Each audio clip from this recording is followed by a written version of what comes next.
जो लोग अपने बच्चों के साथ, अपनी बहुओं के साथ, अपने बेटों के साथ गलत करते हैं, उन्हें किसी भी तरह से आर्थिक रूप से, सामाजिक रूप से, भावनात्मक रूप से पीड़ा पहुंचाते हैं, उनके साथ मृत्यु के बाद क्या होता है? उनका नेक्स्ट बर्थ कैसा होता है?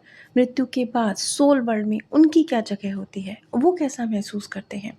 इसी चीज़ को हम पिछली कड़ी में राधिका जी के केस के थ्रू समझ चुके हैं। अब इसी को मैं आगे दूसरी कड़ी में यही केस आपके साथ शेयर कर रही हूँ। पहली कड़ी का लिंक नीचे डिस्क्रिप्शन बॉक्स में आप सभी के साथ शेयर किया गया है। राधिका जी जिन्होंने एक ऐसा जीवन जिया जिसमें वो एक घर की मुखिया कह लीजिए, एक धनवान महिला कह लीजिए, इस तरह की एक महिला के रूप में रहीं। उनके 5 बेटे, 3 बेटियाँ, भरा पूरा परिवार, नाती-पोते सब कुछ था। और उस बर्थ में उन्होंने सिर्फ़ अपने बड़े होने के लिए, सिर्फ़ इसलिए कि उनके हाथ में पावर थी, पैसा था, वो आयु में बड़ी थी। इसलिए उन्होंने अपने बेटों को भी भावनात्मक रूप से और बहुओं को तो भावनात्मक, मानसिक हर तरह से बहुत पीड़ा पहुँचाई। और जब उनकी मृत्यु हुई, तो जैसे कि पिछली कड़ी में हमने समझा कि किस तरीके से पहले तो जिन्हें वो अपना दोस्त समझ रही थीं, जिन्हें वो अपना मित्र समझ रही थीं, वो भी उनकी मृत्यु पे कोई दुखी नहीं थे। उनकी बहुएँ आनंदित थीं, उनके चेहरे पर एक खुशी थी। और तो और उनके बेटे जो उन्होंने स्वयं पैदा किए हैं, उनके चेहरे पर भी सुकून था। आप एक ऐसा जीवन जी के जा रहे हैं कि आपके जो अपने हैं वो भी सुकून महसूस कर रहे हैं आपके जाने से, ये कितनी एक गलत बात है। आपके अपने ये बात सही है कि वो आपको प्यार से खुशी-खुशी इस बात को स्वीकार करते हुए कि ठीक है, जीवन मृत्यु दोनों एक ही सिक्के के 2 पहलू हैं, आए हैं तो जाना है। लेकिन बजाय इस स्वीकारता के शांत मन से आपको विदा करते, वो एक सुकून जैसे छाती से बोझ उतरा हो, ऐसे आपको विदा कर रहे हैं। ये स्थिति रही राधिका जी की। अब राधिका जी के केस को ये आगे बढ़ाते हुए, जब उनकी मृत्यु हो गई और वो देख रही हैं कि उनकी बॉडी नीचे पड़ी हुई है और वो ये चीज़ समझ ही नहीं पा रही, एक्सेप्ट ही नहीं कर पा रही कि ये हुआ क्या है? ये हो कैसे सकता है? उनका बेटा उनकी उँगली में से अंगूठी निकालने की कोशिश कर रहा है और वो सोचिए ये क्या हो रहा है? मेरा मेरा है ना, मेरा ज़ेवर है ना, ये क्या हो रहा है? क्योंकि वो एक्सेप्ट ही नहीं कर सकी, उनको अभी तक इस बात का रियलाइज़ेशन ही नहीं हुआ कि उनकी मृत्यु हो चुकी है। लेकिन अब उनकी वो जो रियलाइज़ करने का एक फीलिंग है कि हाँ, मेरी मृत्यु हो चुकी है, वो शरीर अलग, मैं अलग। ये स्वीकार्यता का जो भाव है, अब जब उनके मन में पैदा होना शुरू हुआ कि हाँ, मेरी मृत्यु हो गई है। वो जो घूँघट के पीछे उनकी बहुएँ मुस्कुरा रही हैं, वो उनकी मृत्यु पर ही मुस्कुरा रही हैं। वो जो उनके बेटों के चेहरे पर सुकून है, वो उनकी मृत्यु के कारण ही है। वो बताती हैं कि उनको लेने के लिए उनके हस्बैंड आए, लेकिन वो उन्हें देख नहीं पा रही थी। सिर्फ़ एहसास था कि कोई तो साथ है, किसी ने तो हाथ पकड़ा है, कुछ तो गाइड मुझे कर रहा है, कुछ तो है जो कुछ बता रहा है, लेकिन कौन? शायद मेरा पति, लेकिन सामने कोई नहीं। और वो शांत भी नहीं है, वो खुश भी नहीं है, वो जाना भी नहीं चाह रही, बेशक उनके पति आए हैं उन्हें लेने। अब जब कोई अपना आता है, क्योंकि मृत्यु के बाद जब आपके अपने आते हैं, किसी भी फ़ॉर्म में आते हैं, तभी आप जाने के लिए रेडी भी होते हैं। जब आपका अपना कोई आएगा, चाहे भगवान के रूप में, गुरु के रूप में, किसी भी रूप में, आप किसी को बहुत प्रेम करते हैं, जब वो लेने के लिए आते हैं, तब आपकी इच्छा भी होती है कि आप उनके साथ चले जाएँ। लेकिन जब आपके बहुत नेगेटिव कर्मा होते हैं, तब आपको जिसे कहते हैं कि यम के दूत लेने आए हैं, वो बहुत ख़तरनाक फ़ीलिंग होती है। उस तरह के केस भी बहुत हैं, उनका ज़िक्र मैं कभी किसी और सीरीज़ में आपके साथ करूँगी। फ़िलहाल ये राधिका जी की सीरीज़ चल रही है। तो राधिका जी ने कर्म गलत किए, दूसरों को भावनात्मक पीड़ा पहुँचाई, लेकिन बहुत गलत कर्म करने के बावजूद भी शायद उनके कर्म कोई जैसे एक होता है ना कि कर्म के स्तर पर ही किसी का गला घोंट देना, कर्म के स्तर पर ही किसी की जेब काट लेना, वो नहीं था। ये पीड़ा जो उन्होंने दूसरों को दी, ये मानसिक ज़्यादा थी और पावर को अपने कंट्रोल में रखने की इच्छा की वजह से उत्पन्न हुई थी और भावनात्मक पीड़ा थी। यही वजह है कि वो मृत्यु के बाद वही सब कुछ फ़ील कर रही थी, वो भावनात्मक दर्द में ही थी। वो जो उन्होंने दिया ना, उसी का रिटर्न आया है। ये रिटर्न ऐसा नहीं है, कुछ और नहीं रिटर्न आया है। अभी आगे जब आप उनकी पूरी जर्नी समझेंगे कि कैसे सोल वर्ल्ड में स्वागत हुआ, कैसे उनके लिए दूसरा शेर निर्धारित हुआ, तब आप देखेंगे कि कुछ और नहीं निर्धारित हुआ। उनका जो निर्धारण हुआ ना, सारी जो उनकी जर्नी थी वो इसी चीज़ पे निर्धारित हुई। उनका जन्म भी, उनकी पूरी जर्नी भी, कि उन्होंने क्या किया है। भावनात्मक पीड़ा दी है तो भावनात्मक स्तर पर ही ये चीज़ लागू हुई। मेरे पति शायद मेरे करीब हैं, वो मेरा हाथ पकड़ रहे हैं। मैं देख नहीं सकती लेकिन मैं महसूस कर सकती हूँ। लेकिन इसके बावजूद मैं खुश नहीं हूँ। मैं जाना नहीं चाहती। ये मेरा घर है, ये मेरा पैसा है, ये मेरा परिवार है। मैं यहाँ की रानी हूँ, मालकिन हूँ। ये सब कुछ कैसे छूट सकता है? ऐसे एक झटके में? नहीं, ये नहीं छूट सकता। वो एक उथल पुथल में है, भावनात्मक पीड़ा में, लेकिन थोड़ी देर बाद जब उनका मन शांत हुआ, उन्हें चीज़ें समझ में आई कि हाँ, शरीर तो छूट गया है, मृत्यु तो हो गई है। अब बात थी आगे जाने की। जब उनके हस्बैंड उनका हाथ थाम रहे थे, वो खुशी खुशी नहीं जाना चाह रही थी, लेकिन उन्हें जाना था।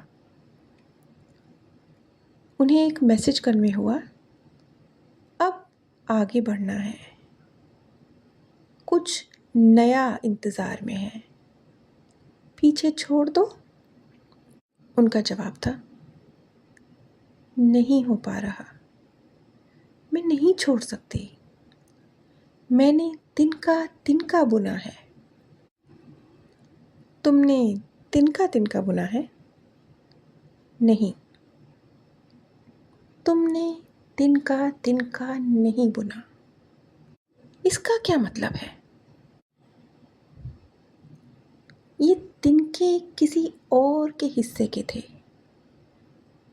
तुम उन्हें संभाल के बैठी थी। उन तिनकों पर तुमने अपना कब्जा किया था। नहीं, इसका क्या अर्थ है? क्या तुम नहीं जानती? अपने आप से पूछो। वो नहीं समझ पाई। तिनका तिनका जोड़ा था उन्होंने। ये उनका नज़रिया था कि मैंने तो पल पल मर के एक एक पैसा जोड़ा है, मेरा घर है। मुझे ये कैसे कहा जा रहा है कि ये तिनका तिनका मेरा नहीं था? मैंने जीवन दे दिया, अपना पल पल दे दिया इसको संभालने में, और ये मेरा नहीं था? ये कैसे? एक सवाल है जो राधिका जी के मन में उमड़ रहा है। यहाँ पर आप इस चीज़ को समझिए कि मैं चीज़ों को, ये तीन सेशन थे और टुकड़ों टुकड़ों में चीज़ें आई थी सामने, और बिल्कुल उछल उछल के आई थी। हमें बिल्कुल समझ ही नहीं आ रहा था। वो कभी तो अपने आप को सोल वर्ल्ड में देखती थी, कभी बिल्कुल बैक में अपने आप को जीवन में देख रही थी। वो इतना ज़्यादा उथल पुथल था कि तो ये जो जिस तरीके से आप देख रहे हैं, इसे मैंने कुछ कुछ ऐसे समझ लीजिए जैसे जब एक फिल्म बनती है तो एग्जैक्टली वैसे नहीं होता, चीज़ों को जोड़ के कुछ उसको इस तरीके से प्रस्तुत किया जाता है। तो वैसे ही मैं आपके सामने प्रस्तुत कर रही हूँ। अब जो राधिका जी के मन की बेचैनी थी, छोड़े नहीं छूट रहा था, लेकिन उनके हस्बैंड जो उन्हें लेने आए थे, फिर उन्होंने उन्हें तसल्ली दी। और आगे चल के हम समझेंगे कि ये क्या था, ये क्या तिनका तिनका जोड़ा है मैंने, और वो तिनके तुम्हारे नहीं हैं, इसका क्या मीनिंग था। इसका भी एक बहुत डीप अर्थ था।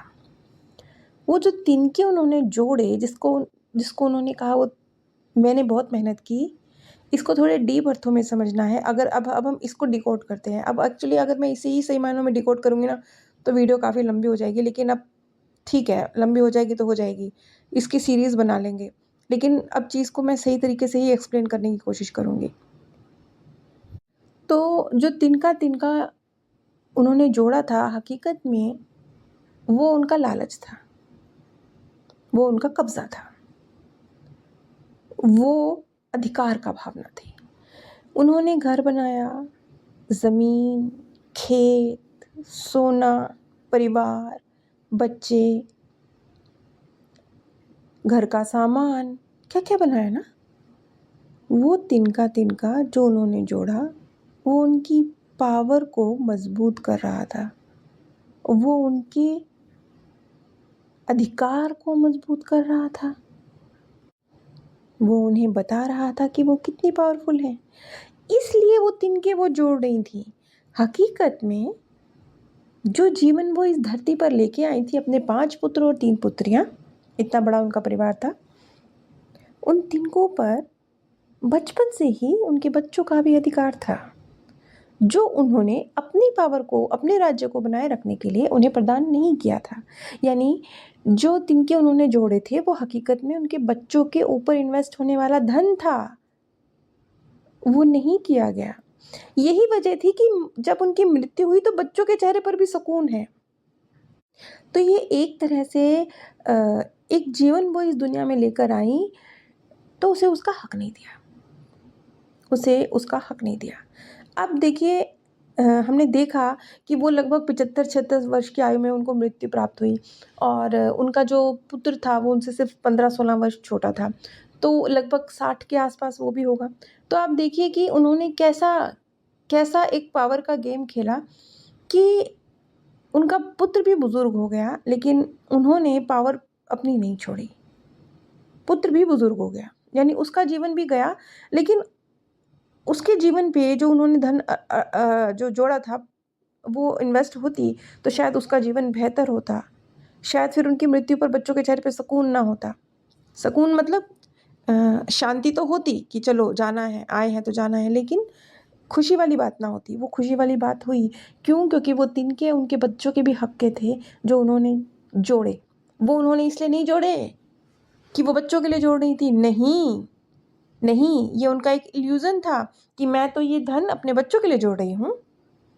नहीं, वो अपनी पावर, अपने अधिकार, अपने लालच के लिए जोड़ रही थी। यदि वो बच्चों के लिए जोड़ रही होती तो समय पर अपने पुत्रों पर, पुत्रियों पर खर्च करती। अपनी बहुओं को अपमानित करके अपने पुत्रों के जीवन को, वैवाहिक ज़िंदगी को खराब नहीं करती, लेकिन उन्होंने ऐसा किया। ये तात्पर्य था इस बात का कि मैंने तिनका तिनका जोड़ा है, और जिसका जवाब आया था कि क्या तिनका तिनका जोड़ा है? क्या वो तिनके तुम्हारे थे? नहीं, वो तिनके तुम्हारे नहीं थे, वो तिनके तुम्हारे पुत्र और पुत्रियों के थे। खैर, इसके बाद जब उन्हें ये रियलाइजेशन हो गई कि हाँ, शरीर तो छूटा है, अब जाना तो है, बहुत मुश्किल था उनके लिए, लेकिन उन्होंने उस अदृश्य रूप में जो उनके हस्बैंड उनके सामने थे, उनका हाथ थामा। हकीकत में वो उनके हस्बैंड नहीं थे, वो मार्गदर्शक थे जो उनके हस्बैंड का एहसास उन्हें करा रहे थे, क्योंकि वो शायद यदि मार्गदर्शक आते या कोई और आते तो शायद वो ना जाती। वो शायद कंफर्टेबल इस चीज़ में थी कि मेरे हस्बैंड आएंगे तो मैं जाऊंगी, तो उनके मार्गदर्शक उनके सामने उनके हस्बैंड के एहसास के रूप में प्रस्तुत हुए, लेकिन वो उनके मार्गदर्शक थे, उनके हस्बैंड नहीं थे। इसके बाद आगे वो बताती हैं, मैं नहीं जानती, मैं हाथ पकड़ के जैसे ज़मीन से ऊपर हूँ, लग रहा है गुरुत्वाकर्षण बल ही नहीं है, मैं उड़ सी रही हूँ। मैंने एक अदृश्य शक्ति का हाथ थामा है, वो मेरे पति हैं। फिर वो अपने आसपास के वातावरण का जिक्र करती हैं। कुछ धुंधलका सा है, मिट्टी मिट्टी जैसा, अंधेरे जैसा, कैसे बताऊं क्या है? ऐसे लग रहा है कि नीचे पथरीली जमीन है, नोकीले से पत्थर पड़े हैं। मैं उन पत्थरों पर चल नहीं रही हूँ, लेकिन मैं जानती हूँ जमीन पथरीली है। मैं आसपास पेड़ देख सकती हूँ, पेड़ों की सरसराहट महसूस कर सकती हूँ, लेकिन वो पेड़ भी मुझे डरावने से लग रहे हैं। लग रहा है जैसे पेड़ ना हो, कोई डरावनी सी आकृति हो, लेकिन फिर भी मैं जानती हूँ ये पेड़ ही हैं।